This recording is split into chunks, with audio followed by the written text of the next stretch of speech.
소중한 나.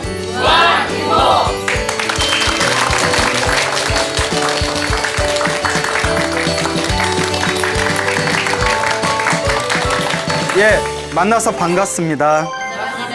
예, 광우 스님이라고 합니다. 예,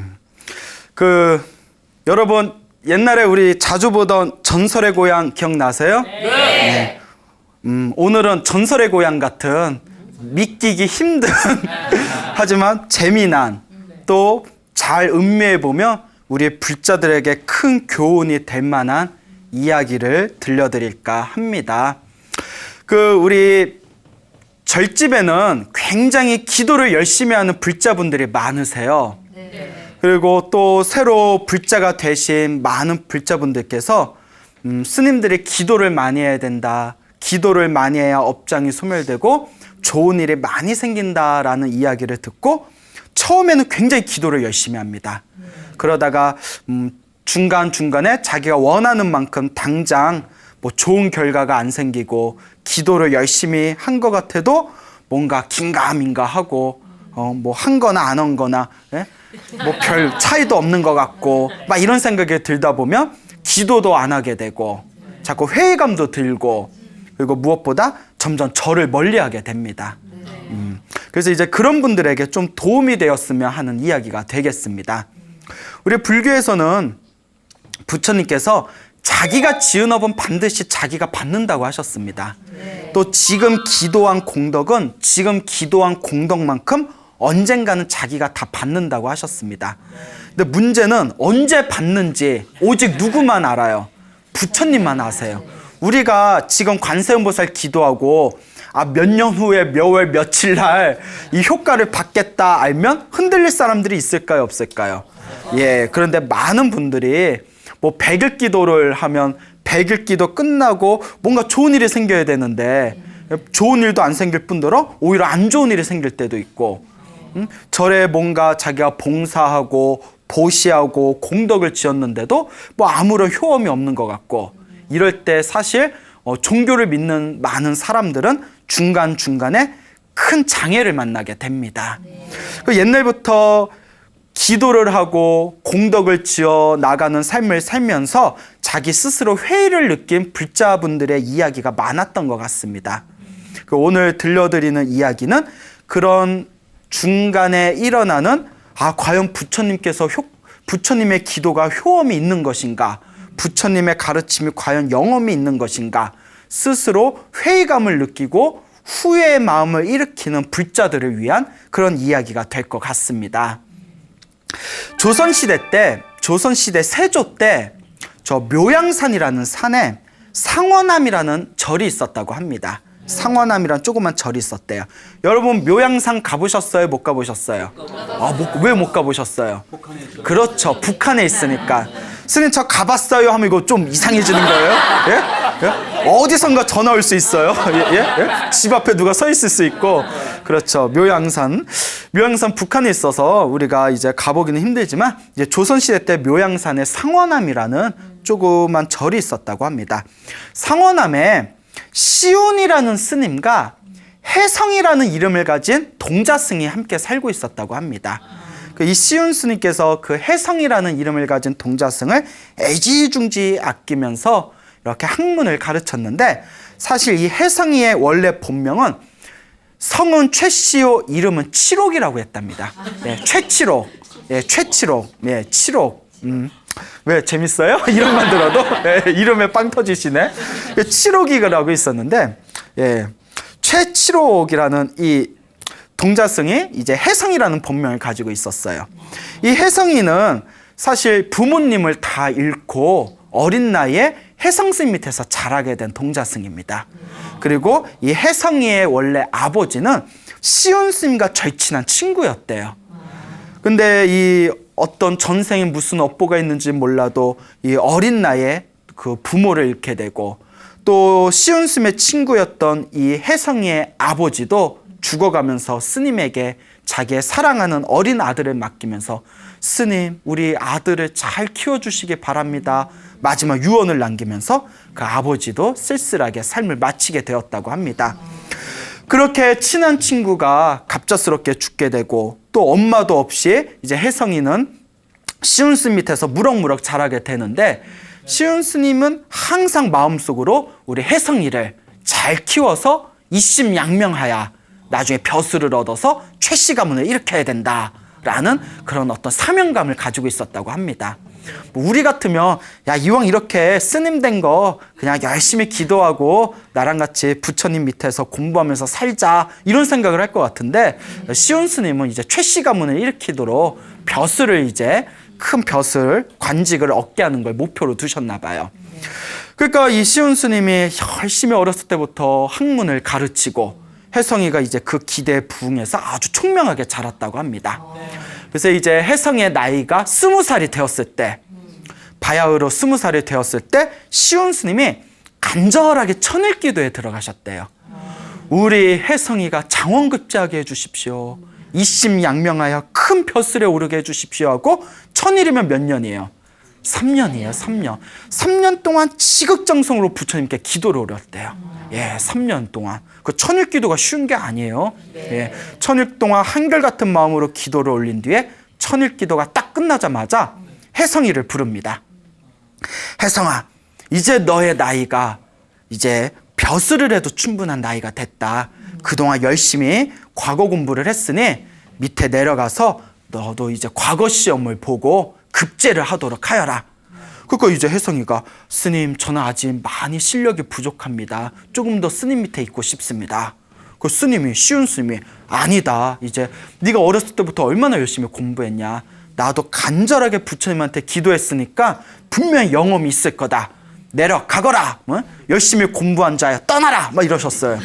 그러니까 이제 너무 오버했나요? 예. 그러니까 이제 혜성이가 그러면 예, 제가 이제 반드시 우리 스님의 기대에 부응해서 절대 기대를 저버리지 않고 제가 반드시 장원급제 하겠습니다 라고 이제 자신 있게 얘기를 하고는 이제 서울로 떠나게 됩니다.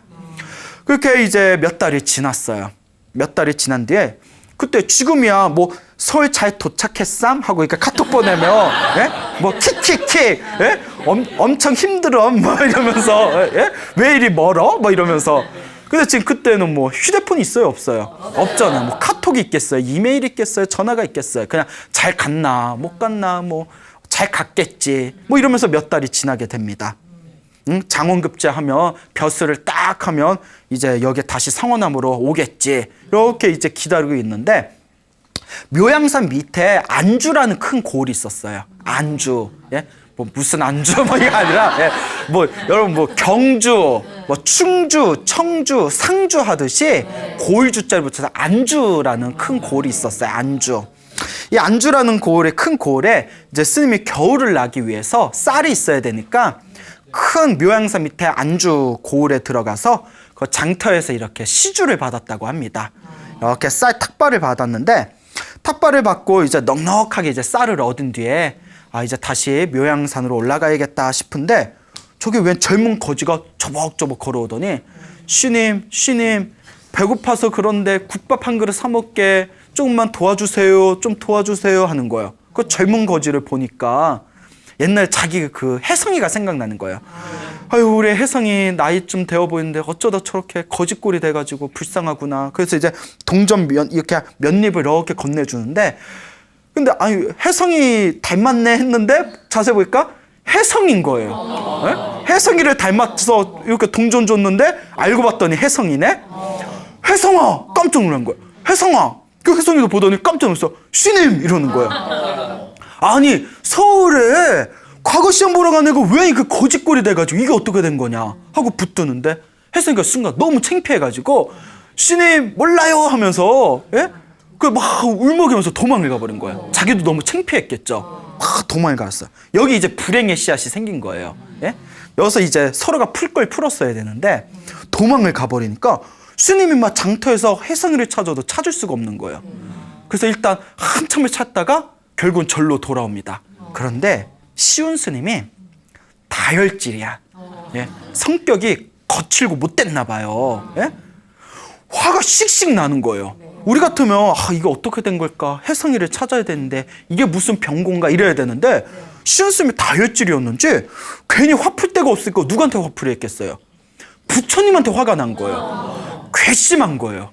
아니 부처님한테 내가 그렇게 천일기도 올렸지, 열심히 기도했지, 오로지 해상만 바라보면서 그렇게 부처님한테 기도했는데 부처님이 어쩜 나한테 이럴 수가 있어 하면서 화가 펄컥 난 겁니다. 그러더니 상상도 못할 짓을 저지른 거예요. 법당에 들어가더니 부처님 보면서 삿대질을 하면서 부처님이 이럴 수가 있습니까? 뭐 이러는데 우리 부처님 그냥 웃으면서 빙그레? 이렇게 웃고 있으니까 아니, 사람이 화를 내면 미안한 표정이라도 지어야 화가 가라앉는데 그 불상 앞에서 화를 내고 있는데 부처님은 뭐하고 계세요? 웃고 계세요. 빙그레 웃고 있으니까 내가 이렇게 화가 나는데도 웃고만 있습니까? 뭐 이러는 거예요. 그 정신이 이제 멘탈이 붕괴가 됐다고 하죠. 예? 그러니까 막 어쩔 줄 모르다가 그 화를 못 이기고 부엌에 가서 식칼을 가져온 거예요. 식칼을. 그러니까 스님이, 예? 아니 수행을 한 스님이 그렇게 화를 못 이겨가지고 시온 스님이 그러니까 화가 나가지고 식칼을 딱 가져오더니 예레이 하면서 불상 부처님 배에다가 식칼을 푹 집어넣은 거예요. 어디 가서 따라하면 안 돼요? 예? 큰일 나요. 죽으면 지옥 가요. 그러니까 부처님도 말씀하신 게 중생의 분노가 가장 무섭대요. 중생의 세 가지의 번뇌, 가장 근원이 되는 세 가지의 번뇌가 있는데 탐욕과 성냄, 분노, 성냄과 어리석음이래요. 이걸 탐진치 삼독이라고 하는데 분노가 제일 무섭대요. 탐욕이랑 어리석음은 천천히 익어가지만 분노는 당장 이를 그르친다는 거예요. 그러니까 그 분노심을 못 이기고 혼자 막 그냥 스스로 막 올라오는 화를 못 이기고 웃고 있는 부처님의 불상의 배에다가 식칼을 푹 집어넣은 거예요. 스님이 얼마나 화가 났으면. 그래도 화가 나면 이러면 돼요, 안 돼요? 안 되죠. 시온 스님 잘못했네. 예? 아무리 화가 나도 그러면 안 되지. 근데 이제 살짝 미쳤나 봐요. 응? 미친 거야. 그러니까 푹 찌르고 나서 이제 거기 절에서 뛰쳐나왔어요. 아유, 부처님한테 기도해봤자 아무 효과도 없고 효험도 없고. 그리고 이제 비승비속으로 거지같이 3년 동안 떠돌아다닙니다. 3년 동안 떠돌아다니. 근데 그렇게 어렸을 때부터 애지중지 키우고 오로지 부처님만 믿으면서 기도를 열심히 올렸는데 자기가 그렇게 아꼈던 아이가 거지가 되어버렸다는 걸 알면 솔직히 화가 많이 났을 거예요. 아마 여러분들도 열심히 기도했는데 내 아들이 그런 걸 당했으면 부처님 배에다가 칼까지는 안 꽂아도 다시는 절 근처도 쳐다도 안 봤을 거예요. 그렇죠? 네. 또 내라네. 아유, 믿음이 이래요. 예? 예? 눈치껏 아뇨? 이랬어야지. 아유, 내가 이런 사람들 데리고 내가 참 법문을 하니. 예? 자, 그래, 넘어갑시다. 3년 동안 막 그렇게 비승비식으로 고지같이 이제 살아가다가 이제 3년, 1년이 지나고 2년이 지나고 3년이 지나니까 슬슬 이제 화가 가라앉아요. 예? 사람이 이제 화가 가라앉으면 이제 후회가 되죠. 특히 다혈질인 사람들이 그렇잖아요. 화 펑 내고 나서 나중에 후회하고 아우 내가 미쳤지. 내가 평생 부처님만 믿고 살아온 사람인데 불제자인데 어떻게 내가 그런 짓을 저질렀을까. 내가 미쳤지. 맞아요. 그때만큼은 미친 거지. 그래서 내가 정말 미쳤구나 싶어서 이제 후회의 마음으로, 죄책감의 마음으로, 참회의 마음으로 이제 상원암으로 돌아갑니다. 상원암에 부처님은 어떻게 잘 계시나? 예? 아니 자기가 그렇게 만들어 놓고. 그래서 이제 상원암에 갔더니 그 잡초가 그득한 거예요. 3년 동안 아무도 돌보질 않았으니까. 그래서 상원암에 가서 법당문에 끽 하고 여니까 부처님 배에 그 식칼이 그대로 꽂혀져 있는 거예요. 그 뭐 누가 뽑았겠어요? 뭐 아무도 안 올라오는데. 그 부처님은 그대로 빙그레 미소를 짓고 계시고, 부처님, 이 시운이가 왔습니다. 지옥에 떨어질 죽을 죄를 지고 제가 이제야 돌아왔습니다. 부처님 죄송합니다 하면서 일단 당장 급한 게 칼을 뽑아야 되잖아요. 칼을 이렇게 뽑는데 뽑혀요, 안 뽑혀요? 안 뽑히더래요. 왜 안 뽑히지? 안에서 녹슬었나? 아무리 뽑아도 도무지 뽑히지가 않더래요. 야, 별일이 다 있다. 꽂을 때는 쉽게 꽂히는데 어쩜 이렇게 뽑히지가 않을까? 아무리 애를 써도 뽑히지가 않더랍니다. 그 어떡해요? 그 앞마당에 탁 나와가지고 가만히 앉아서 하늘의 뜬구름을 가만히 보면서 후회에 젖어 있었는데, 그때 그래도 우리 혜성이하고 같이 절에서 살았을 때가 행복했는데 우리 혜성이는 지금 살았나 죽었나 그것도 모르겠구나 이러면서 한숨을 푹푹 내쉬고 있었대요. 그때 저 산 밑에서 뭐 풍악 소리가 이렇게 들리더래요. 쿵짝 쿵짝 하고 이제 풍악 소리가 와 이렇게 올라오는 소리. 아니 웬 절에 웬 이렇게 풍악 소리야? 점점점 올라오는데 밑에서 막 뭐 꽹가리 치고 푹 치고 피리 소리 나고 막 수십 명의 사람들이 가마를 들고 이렇게 올라오더래요. 아니 사람 속 터져 죽겠는데 이게 뭔 일이야? 시온 스님이 뭐요? 뭐 이렇게 보고 있는데, 근데 왜 젊은 관리 하나가 헐레벌떡 뛰어오더니 갑자기 큰 소리를 버럭 지르면서 안주 목사 행차시오 이러는 거예요. 안주 목사 행차시오. 제가 안주 목사라니까 어느 노보살님이 그때 뭐 교회가 있었어요. 뭐, 목사님이 갑자기 종교 화합인가요? 목사가 그 안주 땅 고을을 다스리는 높은 관리에 계시는 벼슬아치를 목사라고 불렀습니다. 아시겠죠? 그러니까 안주 땅에 다스리는 큰 관리직에 있는 그런 벼슬아치. 그래서 안주 목사 행차시오 하면서 이제 우리로 치면 뭐 한 무슨 시장 뭐 이 정도 되겠죠? 그러니까 뭐 진짜 사람 속 터져 죽겠는데 왜 벼슬아치가 올라오고, 어쨌거나 안주 목사 높은 벼슬아치가 온다니까 에구 일단 일어서서 맞이나 하자 하고 이렇게 이제 엉거주춤 일었는데 이제 풍악 소리가 들리면서 절에 딱 도착했어요. 가마가 벌컥 열리더니 신임 하면서 저 혜성이 옵니다 하면서 뛰쳐나오더니 안주 목사 최치로 스님께 인사 올립니다 하면서 다 큰절을 하는 거예요. 스님이 깜짝 놀라면서 우리 혜성이냐 그 부둥켜 안고 눈물을 펑펑 흘리는데, 이제 서로 이제 안정을 취한 뒤에 눈물을 그친 뒤에 혜성아 그때 3년 전에 너 거짓골을 봤을 때 이게 어떻게 된 거냐. 그러니까 이제 혜성이가 이제 하는 얘기가 저기 스님 그때 제가 너무 창피해서 스님 보기가 너무 창피해서 제가 도망갔는데 제가 이제 제 얘기 좀 들어보세요 하면서 이제 뭐 리슨 뭐 이랬겠죠? 예? 제 자초지종을 들어보세요. 큰 마음을 품고 마을로 내려갔는데 그만 서울에 들어가기도 전에 제가 역병에 걸렸습니다. 가까스로 몸을 추스리고 절로 올라가려고 했더니 스님 제가 큰 인물 돼서 돌아오겠습니다 라고 했는데 차마 절로 돌아갈 마음을 못 냈다. 어쨌거나 몸을 좀 추스려야 되기 때문에 거기서 자기가 잠시 좀 거지의 모습으로 건강을 되찾기 위해서 몸을 추스리고 있던 차에 스님을 마주쳤는데 내가 너무 부끄러워서 그때 도망을 갔었다. 그래서 그 뒤에 내가 몸을 추스리고 다시 절에 돌아왔지만 스님은 보이지도 않고 웬 법당에 저렇게 칼 하나만 꽂혀져 있고 대충 상황은 짐작이 가고, 근데 저도 뽑으려고 해도 도저히 뽑히지가 않더라. 그래서 어쨌거나 내가 빨리 큰 벼슬에 올라서 우리 스님을 찾는 게 중요하겠다 싶어서 이제 남은 기간 동안 열심히 공부를 해가지고 제가 과거에 급제를 해서 안주 목사가 되어 행차한 길입니다 하면서 스님 이렇게 스님을 배웠습니다 하면서 또 이렇게 큰 절을 하더래요. 그러더니 스님 잠시 법당에 들어가시지요. 스님을 이렇게 모시고 법당에 들어간 거예요. 근데 혜성이가 부처님 앞에서 탁 삼배를 올린 뒤에 칼을 싹 뽑는데 갑자기 쑥 뽑히는 거예요. 와, 예, 리액션 좋아요? 예. 그렇게 쑥 이렇게 뽑히는 거. 그러니까 스님도 놀라고, 이게 어떻게 된 거냐?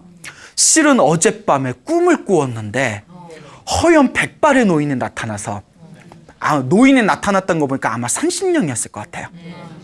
허연 백발의 노인이 나타나서 내일 그대가 상원함에 올라가면 시온 스님이 와 계실 것이고, 그리고 불상에 꽂힌 칼을 뽑으면 바로 뽑힐 터이니 그 칼을 뽑아서 시온 스님에게 드려라라는 제가 선몽을 꾸고 온 겁니다. 얼마나 신기해요. 그 칼을 뽑아서 스님한테 딱 드렸더니 스님이 딱 받았는데 시칼에 4글자가 딱 적혀 있더래요. 4글자가 시운 속죄.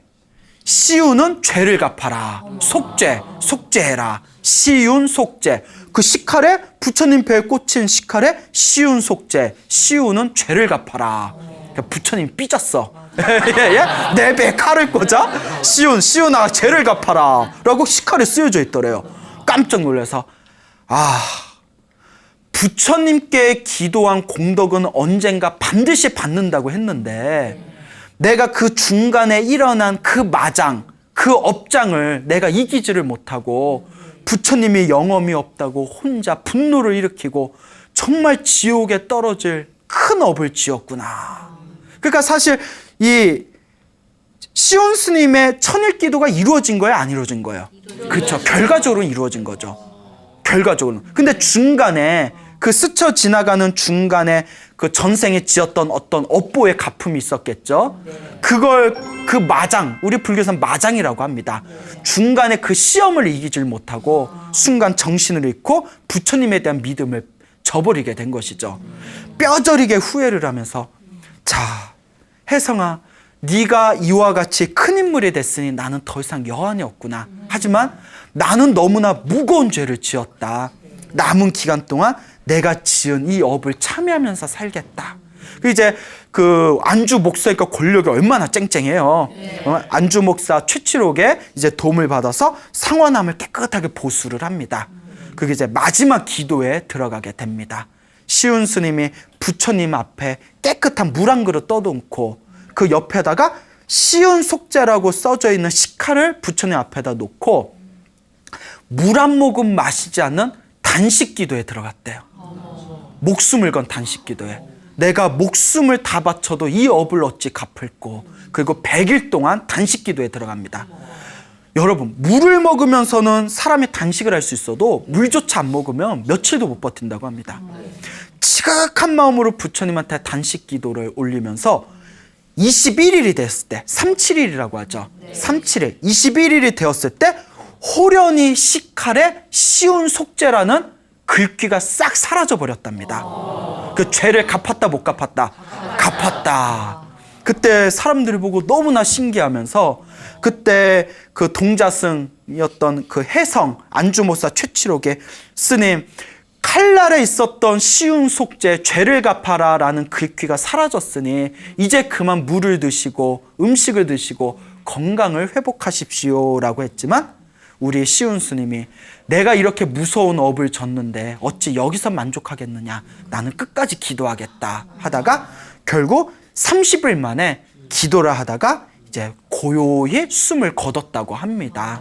예, 마지막 자기가 지은 업을 목숨으로 갚은 거죠. 그러니까 시운 스님도 다혈질이었지만 알고 보면 신심이 참 깊었던 스님이었던 것 같아요. 그래서 안주 목사 최치록이 이제 그 스님의 시신을 잘 화장을 하고 다비를 해서 매년마다 그 스님을 위해서 지극한 효심의 마음으로 제사를 올렸다라는 이야기가 불교설화에 전해지고 있습니다. 이와 같아요. 시운 스님이 천일기도를 지극하게 올려놓고 중간에 좀 안 좋은 일이 생겼다고 효과 있네 없네 하다가 오히려 불법에 대한 믿음의 마음을 저버리듯이 이게 우리 중생들 마음이야. 우리 중생들이 그래요. 아유, 100일 기도했는데 좋은 일도 생기지도 않고 소원 성취도 안 되고 에이 부처님 영험 없네. 예?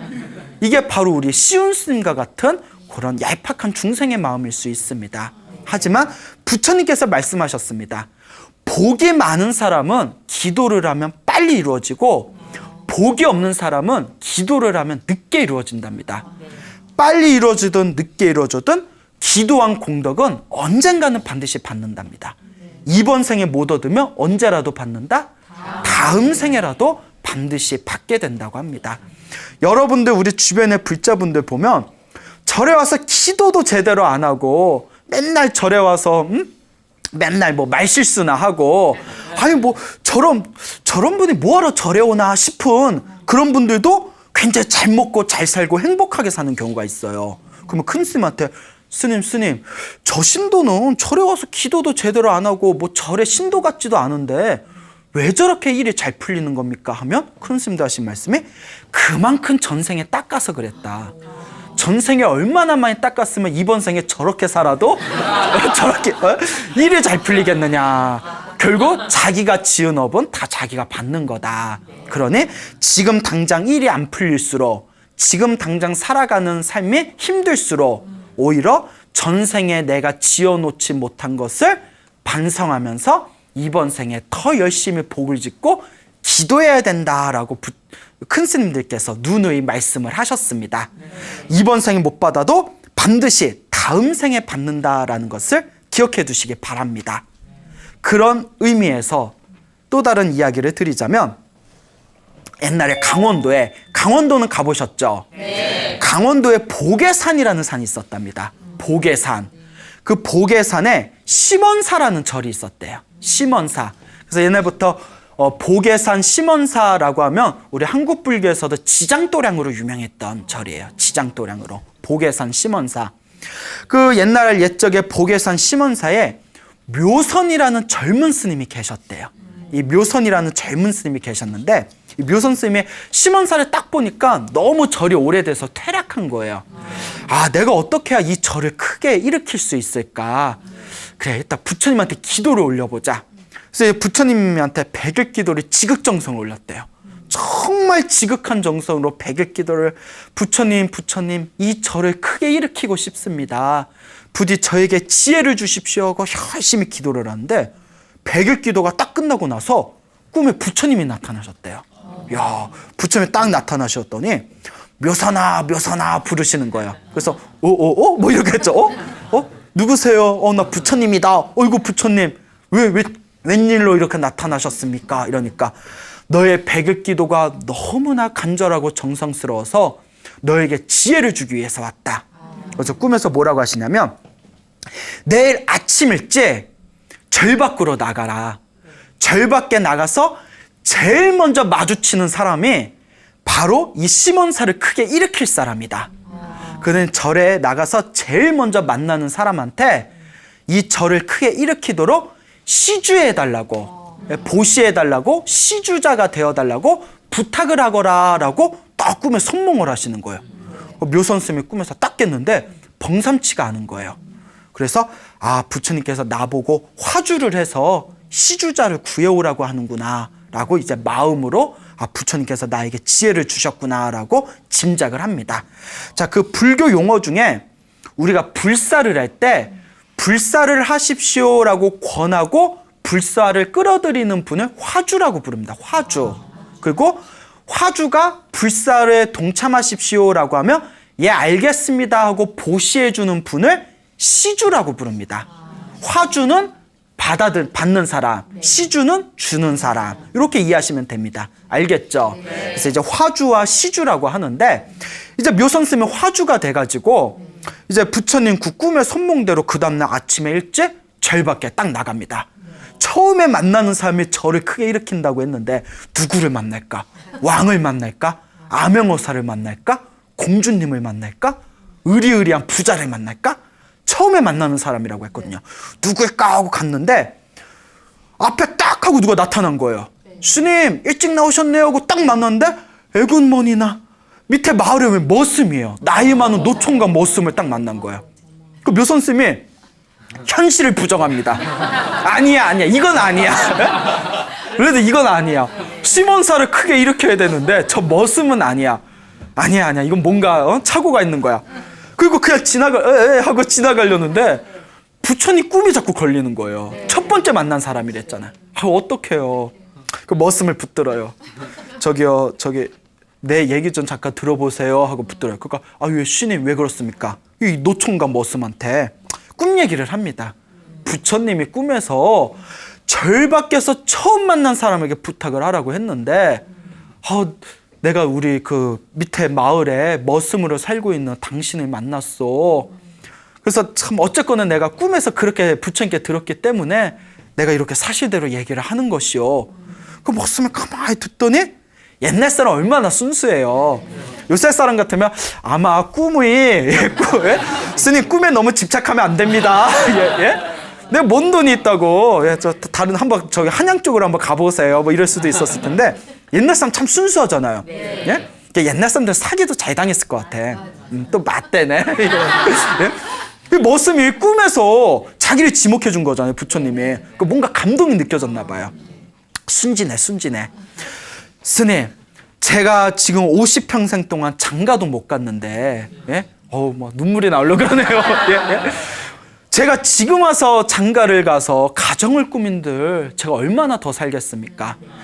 제가 10여 세에 남의 머슴으로 들어가 먹고 싶은 거, 입고 싶은 거 다 아껴가면서 제가 40년 동안 모아둔 돈이 있습니다. 그걸로 제가 시주를 하겠습니다. 예? 어쨌거나 뭐 머슴이 모아봤자 얼마나 모았겠지만 얼마나 소중한 돈이에요. 그걸 다 그 40년 동안 모은 거 다 시주를 했대요. 그러니까 묘선스님도 얼마나 고마워요. 야, 뭐 이 돈으로 크게 일으키기는 힘들겠지만 어쨌거나 큰 절에 도움이 될 것 같습니다. 너무나 고맙습니다. 이 은혜를 어떻게 갚아야 되겠습니까? 그리고 이제 그 돈을 딱 받아서 어쨌거나 이제 심원사를 다시 이제 중창 불사를 하는데, 돈 40년 동안 모은 돈을 다 그 절에다가 시주를 하고 나서 며칠 안 돼서 그 머슴이 병에 걸려서 쓰러져 버렸대요. 일어나질 못하고. 여기서부터 좀 이상하죠? 이거 뭐 당한 거 아니야? 그러니까 집주인, 그러니까 돈이 없으니까 돈을 다 절해줬잖아요. 약 사 먹을 돈도 없었대요. 네, 약 사 먹을 돈도 없고. 네? 그리고 집주인이 일도 못하는 사람 공빵 먹일 수가 없다고 절로 보냈대요. 네? 뭐 심원사에서 우리 머슴 40년 동안 월급 다 가져갔다는데 그러면 뒷마무리는 책임지시라고 주인집에서 절로 보내버렸대요. 그 묘선스님은 그도 너무나 고마운 은인이니까 절에서 이렇게 간병을 하면서 지극정성을 부처님한테 기도를 올렸대요. 그래도 40년 동안 자기 전 재산을 보시한 신신 깊은 불자인데 부처님이 자비로운 가피를 내려주셔서 어서 쾌차하게 해주십시오. 그 묘선스님도 믿어 의심치 않았대요. 꿈에서 부처님이 선몽해 준 사람이고 그 저렇게 심신 깊은 불자인데 이런 사람이 잘 안 되면 누가 잘 되겠냐. 열심히 기도를 올리면서 간병을 했는데 며칠 안 돼가지고 결국 갑자기 죽어버립니다. 머슴이 죽어. 그 묘선스님도 충격을 받았는데 마을에 난리가 난 거예요. 어디서 이상한 스님을 만나서 사기당해가지고 순진한 머슴이 돈 다 날리고 저렇게 화병에 죽어버렸다고 소문이 쫙 나니까 온 마을 사람들이 다들 그 심원사의 묘선스님을 손가락질 하더랍니다. 그 묘선스님도 그 젊은 스님이니까 마음에 상처를 입어요. 그 부처님 앞에서 다 부처님을 보다가 부처님한테 따져요. 부처님 이럴 수가 있습니까? 경전에 봐도 보시한 선업의 공덕이 위대하다고 하셨고 인과응보는 분명히 있다 하셨고 자기 업은 자기가 받는다고 했는데 어떻게 이런 일이 있을 수 있단 말입니까? 제 꿈에서 부처님이 나타난 거 다 거짓말입니까? 하고 부처님이 딱 봤는데 부처님이 뭐하고 계세요?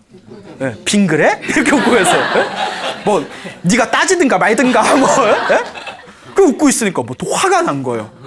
이 이야기의 주요한 포인트 중에 하나가 스님들이 다 다혈질이야. 예? 거칠어. 이 묘선스님이 에라이 하고 헛간에 가서 도끼를 들고 왔어요. 도끼를 들고 와서 여러분 절대 따라하면 안 됩니다. 예? 내가 걱정돼서 얘기했는데 절대 따라하시면 안 돼요. 죽으면 지옥 가요. 도끼로 부처님 이마를 찍어버립니다. 내가 스님으로서 말하면서도 나도 움찔하네요. 근데 뭐 책에 나온 내용이니까, 전해전 내려오니까 부처님 이마를 머리로 꽉 찍어놓고 그리고 이제 절 밖을 뛰쳐나가게 됩니다. 그렇게 시운스님은 몇 년 동안 밖에서 헤맸죠? 3년. 우리 머리를 도끼로 찍은 묘선스님은 30년을 예? 밖에서 이제 비승비속으로 떠돌이 생활을 하게 됩니다. 그런데 이 30년 동안 심원사 이상한 소문이 퍼지게 됩니다. 사람들이 와서 부처님 머리에 박힌 도끼를 보고 에구머니나 놀래가지고 천하의 장사들 와서 도끼를 뽑으려고 해도 뽑히지가 않는다는 거예요. 예? 솔직히 묘선스님이 힘이 좋아봤자 얼마나 좋았겠어요. 근데 그 도끼를 누가 와서 뽑으려고 해도 뽑히지가 않고 사람들이 이 심원사에 저주가 내렸다 해가지고 신도들도 스님들도 다들 발길을 끊어서 심원사가 30년 동안 폐사가 됩니다. 그렇게 30년 동안 정말 지옥에 떨어질 무서운 업을 지어놓고 30년 동안 묘선스님이 헤매다가 30년이 지난 뒤에 문득 어디서 심원사 소문을 듣게 됩니다. 야야, 심원사 그 도끼 소문 들었어? 그 뭔데? 모르겠어. 그게 언제부터 부처님 머리에 도끼가 박혔는데 누가 가서 그걸 뽑아도 뽑히지가 않는데 막 이런 소문이 다 세상에 퍼지니까 묘선스님도 그 얘기를 딱 듣게 돼요. 깜짝 놀라면서 아니 30년 전에 내가 꽂아놓은 도끼가 아직도 안 뽑혔어? 야, 내가 꽂아놓고도 신기하다. 에? 뭐 이런 경우가 있냐? 근데 순간 묘선 스님도 그래도 참 심심히 지극했던 스님이었잖아요. 그러니까 사람이 화를 함부로 내면 안 돼요. 참 분노가 이렇게 무서워요. 야, 안 되겠다. 내가 한번 가봐야겠다. 그래서 이제 걸어서 이제 심원사에 갔는데 그 옛날에 그렇게 위용을 자랑하던 심원사가 잡초가 가득하고 기와장이 다 깨져버린 폐사가 돼버린 거예요. 그래서 이제 다 떨어진 문짝을 열고 법당에 들어갔더니 완전 쥐소굴로 돼 있고 부처님을 봤더니 보기가 끔찍할 정도로 부처님 이마에 도끼가 박혀 있는 거예요. 30년이 지난데도. 그냥 눈물이 왈칵 쏟아지고 그냥 가슴이 내려앉은 것 같아요. 묘선 스님이 부처님한테 앞에서 엉엉 울면서 내가 이렇게 수없는 생 동안 무간지옥에 떨어질 업을 지었는데도 30년 동안 내가 무심하게 살았구나. 그리고 부처님 이걸 어떻게 하면 좋단 말입니까? 하고 이제 와서 그래? 예, 그렇잖아요. 도끼를 이렇게 뽑으려는데 뽑혀요, 안 뽑혀요? 그렇죠. 지금 뽑히면 좀 안 될 것 같죠? 이야기의 흐름상 좀 뭐 누가 나타나야 될 것 같고 막 그렇잖아요. 아무리 뽑으려고 해도 뽑히지가 않는 거예요. 그래서 이제 가만히 덩그러니 또 앞마당에 앉아가지고 한숨을 푹푹 내쉬고 있는데 그 우리 시운 스님 때는 해성이 최치록이라도 나타났는데 이제는 그 누가 나타나려나 이제 이런 생각이 이제 드시죠? 왜 젊은 양반이 다 이렇게 나타나더래. 아주 젊어 보이는 지체 높은 젊은 양반이 깜짝 놀라서 아니 그 옷이나 얼굴 행색을 보니 어디 지체 높은 분 자제 같은데 여길 어찌 오셨습니까? 했더니 그 젊은 양반이 나는 여기 새로 부임한 사또요 이러시는 거예요. 그 고래 사또면 굉장히 높은 지위잖아요. 깜짝 놀라서 묘선쌤이 아니 새로 부임하신 젊은 사또께서 여길 어찌 오셨습니까? 라고 질문을 던지니까 제가 어렸을 때부터 불심이 지극한 집안에서 자라왔는데 제 옛날부터 요 강원도 복외산 심원사가 참으로 지장보살의 가피가 있는 아주 좋은 도량이라고 알고 있었습니다. 근데 제가 여기에 사또로 부임하고 얼마 안 돼서 심원사에 대해서 소문을 들었는데 30년 전부터 여기에 도끼가 박혀서 가지고 아무리 뽑으려고 해도 뽑히지가 않는다는 흉흉한 얘기를 들어서 내가 불심이 있는 불제자로서 내가 한번 직접 확인하러 한번 왔습니다 이러는 거예요. 그러면서 딱 이렇게 보더니 내가 한번 뽑아보겠어 이러니까 요 묘선 스님이 아무리 뽑으려고 해도 뽑히지가 않습니다. 그러니까 괜히 힘쓰지 마십시오 이러는 거예요. 그 사또가 그래요? 이거 어쩌다 이렇게 뽑혔죠? 하고 쑥 뽑았는데 그 싹 빠지는 거예요. 그 빼고 나서 사또도 이거 어이가 없어서 이거 어떻게 해야 되지? 예? 이거 다시 꽂을까요? 예? 너무 쑥 뽑히니까 이거 다시 꽂아야 되나 말아야 되나. 그 묘선 스님도 놀래가지고 아니 천하의 장사들을 뽑아도 안 뽑힌 건데 이게 어떻게 뽑히게 된 거냐고. 나 모른다고. 이거 어떡하지 막 이러고 있는 거예요 둘이. 그리고 딱 도끼를 봤는데 녹슨 도끼에 희미한 글씨가 보이더래요. 예, 부처님은 붓글씨를 좋아하셨나 봐요. 뭐라고 돼 있냐면 화주, 시주, 금일, 상봉. 화주 아까 설명 들었죠? 화주와 시주가 금일, 오늘, 상봉 서로 만난다. 도끼에 화주와 시주가 금일, 오늘 서로 만났다. 깜짝 놀란 거예요. 이게 무슨 글씨요? 화주, 시주, 금일, 상봉 이게 무슨 뜻이요? 묘선쌤이 보더니 꽝 하고 정신에서 뭐가 번쩍하면서 사또를 보면서 사또 어른 결례가 아니면 나이를 물어봐도 되겠습니까? 내 나이 뭐 올해 30이요 30이요 생일이 어떻게 됩니까? 뭐 그 생일 또 이렇게 따져봤더니 생일에서 10개월 뒤를 따져봤더니 영락없이 그 머슴이 죽었던 그날이었던 거예요. 그 자리에서 묘선쌤의 눈물을 펑펑 흘리면서 이제야 부처님 뜻을 알겠습니다. 부처님께서 말씀하시길 자기가 지은 업은 자기가 받는다. 좋은 건 좋은 것대로 받고 나쁜 건 나쁜 것대로 받는다고 했는데 하면서 과거에 있었던 30년 전의 머슴과의 자초지종을 싹 설명을 합니다. 그러면서 그 사또에게 하는 얘기가 그 머슴이 전생의 업장이 두꺼워서 이번 생에 그렇게 안 좋은 병에 걸려서 죽게 된 거고 죽은 건 죽더라도 이번 생에 40년 동안 모았던 그 재산을 부처님 불사에 깊은 신심으로 보시한 그 선업과 공덕의 힘으로 이번 생에 지체 높은 귀족의 가문에 자제로 태어나서 지금 이와 같이 젊은 나이에 과거에 급제하여 사또가 된 거라는 것을 이제야 알겠습니다. 부처님의 인과응보법이 하나도 한치에 틈이 없는데 제가 여태껏 그것을 모르고 부처님의 깊은 뜻을 몰랐습니다 하면서 그 자리에서 엉엉 울더래요. 그때 사또가 그 얘기를 듣고, 그 얘기를 들으니 사실 내가 여기 심원사 올라오는 길에 자꾸 이상하게 여기 처음 오는 길인데 왜 이렇게 눈에 익을까? 왜 이렇게 눈에 익을까? 왜 절이 저렇게 눈에 익을까? 했는데 내가 전생에 그 머슴이었다는 것을 나는 믿습니다 하면서 그 스님의 손을 딱 잡으면서, 부처님께서 30년 전에 스님 꿈에 나타나서 절 밖에서 처음 만난 그 사람이 이 심원사를 일으킬 거다라고 하지 않았습니까? 부처님의 예언은 틀리지 않았습니다. 지금 이후로 제가 이 심원사의 시주가 돼서 이 심원사를 일으키겠습니다 라고 얘기를 했다고 합니다. 그래서 그 젊은 사또가 또 굉장한 부잣집의 자제였대요. 그 집안의 도움과 또 사또로서의 그 능력을 이용해서 그 심원사를 크게 일으켰고, 그 심원사의 묘선 스님도 참회하는 마음으로 열심히 기도하고 열심히 중생들에게 법을 펼쳐서 심원사의 큰 스님이 되셨다라는 이야기가 지금까지 전해지고 있습니다. 여러분 믿습니까 여러분? 네. 지금 내가 기도하고 복을 짓고 선업을 짓고 공덕을 짓는 게 절대 어디로 허공으로 흩어지는 게 아니랍니다. 차곡차곡 다 모인답니다. 물론 내가 기도한 만큼 당장 나타나 준다면 얼마나 좋겠습니까? 실은 이런 얘기하면 좀 저도 부끄럽지만 저도 제가 기도한 거 당장 나타났으면 좋겠어요. 예? 그렇지만 내가 전생에 지은 업, 이번 생에 지은 업, 다음 생에 또 받는 공덕, 이 모든 것들이 삼생, 과거 전생, 현생, 다음 생, 삼생을 통해서 끊임없이 돌고 돈다고 합니다.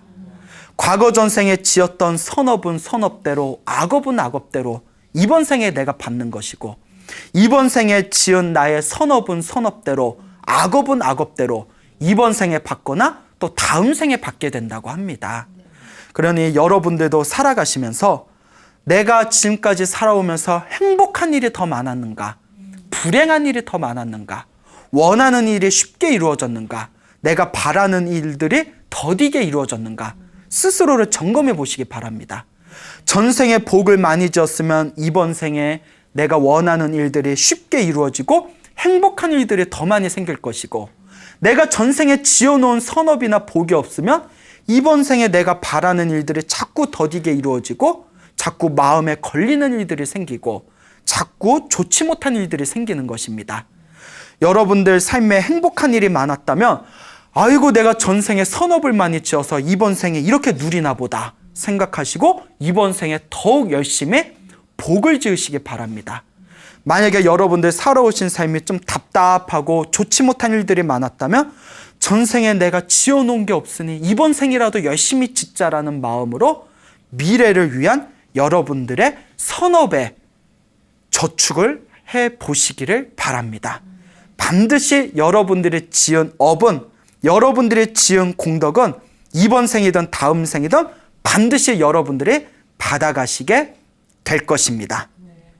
여러분 행복해지고 싶습니까? 네. 행복한 삶을 창조하고 싶습니까? 네. 복을 지으십시오. 선업을 지으십시오. 공덕을 쌓으십시오. 복과 선업과 공덕의 힘이 여러분들을 진정한 행복의 길로 이끌어 줄 것입니다. 오늘 여기서 마치겠습니다. 소중한 나, 소중한 행복.